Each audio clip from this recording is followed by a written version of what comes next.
Hello, my friends. Hey, today I want to talk to you about exercise.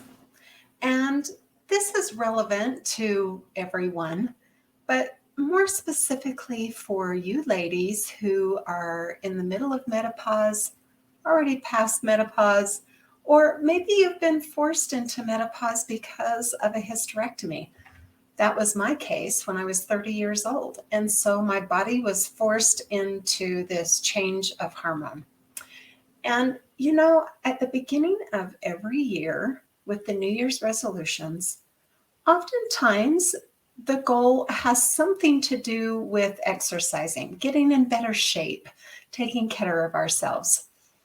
And we go to the gym, we go down on our treadmill, we go outside and exercise when it's nice, and we push ourselves with all our might. We lift heavier weights, and we can wake up in the morning and hardly move. Now, why is that? It would make sense, at least it was when you're younger, with the adage of you go and push as much as you possibly can in order to reach your goals. Well, I'll tell you, my friends, those of us that have been through menopause or who are experiencing that change in our hormone levels, that adage of no pain, no gain is not for you. And I want to tell you why. When you go through menopause, you know that your estrogen levels go down. Well, estrogen is one of the very hormones that is used to get rid of cortisol in the body. Now, cortisol is the stress hormone. And when you exercise, it is a stress on your body. And so it releases cortisol. Now, that's not a bad thing when you're able to get rid of it, when you don't have a lot of it in your body. But when you go and you exercise really hard and your body releases all of that cortisol, and you don't have the estrogen necessary to get rid of that cortisol, guess what happens? You end up gaining weight, and usually around your belly, through your midsection. Now, this can be true for the men in our lives as well who are getting older. You see a lot of men with the weight around their tummies. And this is because their hormone levels are changing as well. And their bodies have a way of releasing that cortisol as well. But for us ladies, I just want to tell you that moderate in your exercise is a good way to go. And moderate doesn't mean that you're giving up on your goals or that you're not going to be as fit or you're not going to be able to gain that muscle, okay? That's not what it means. What it means is there is no one exercise that you're going to do in one day that's going to get you to your goals.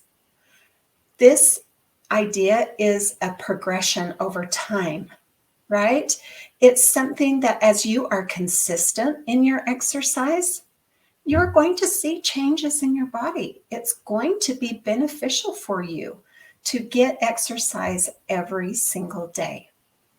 So when we get into our menopausal years, or we're perimenopausal or postmenopausal, either way, however that's come to you naturally or through surgery, the best thing that you can do for yourself is make sure that you are consistent in getting some form of exercise every day. Now, as we get older, it isn't just our hormones that are changing, right? We have a change in our bone density. Our muscles can get more atrophied. We might even be experiencing problems with our balance, which is not unusual as you get older. And so those are really important elements for exercise that you should be considering when you get into menopause. So what do? You don't go out and you push those 20-pound weights. Most people are not trying to be bodybuilders, right? As you strengthen your body through weight training, weight resistance, It actually is going to help your bone density. It's going to help to keep your muscles strong and rather than having the muscle loss. When you put pressure on your joints, it isn't wearing your joints out. That is actually the way that your joints get moisture into them because they don't have blood vessels in there.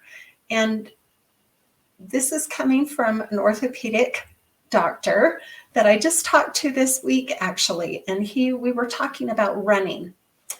And he said, oftentimes we think when we get older and we're experiencing some joint pain, yeah, we get arthritis. That's just part of getting older. And that's from his mouth, not mine. But one of the best things that you can do, and it seems counterproductive, is you need to be moving, not moving less. You need to be moving smart. And that means moderation. So if you are hurting, if we don't want to create injury, right? That's the worst kind of exercise that you can do.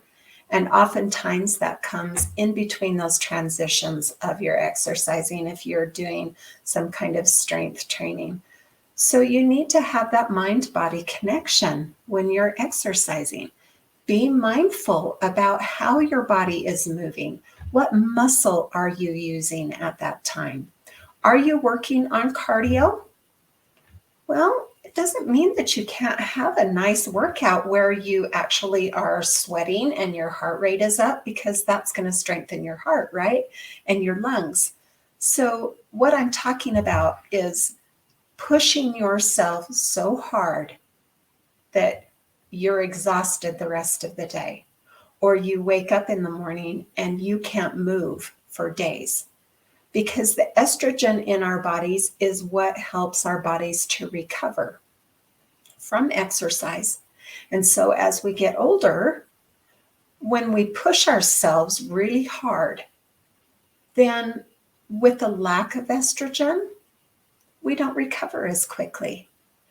And not recovering, that pain that you feel in your muscles, in your joints, is the cortisol. It's the stress. It's the inflammation that is coming to your body because it feels like it's being injured. So the safest bet for you is not the no pain, no gain. The safest bet for us who are going through menopause, who are already there, is to be moderate in your exercise and be consistent every single day.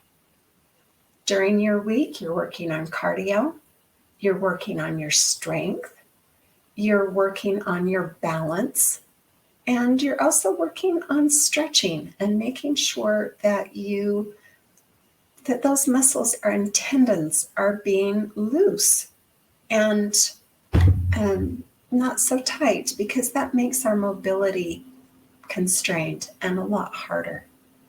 So if I could encourage you with your exercise goals, take a look and see how you are feeling when you go out and exercise. I'm encouraging you to exercise, not to encourage you to exercise less, but to exercise smarter, and to give you the information and knowledge as to why pushing yourself really hard is not beneficial for you at this stage in your life. What is beneficial for you is that body-mind connection, the moderation, and the consistency. And you'll reach your goals. All right, my friends, I hope you have a beautiful day. Remember, quiet the mind, nourish the body, and enliven the soul.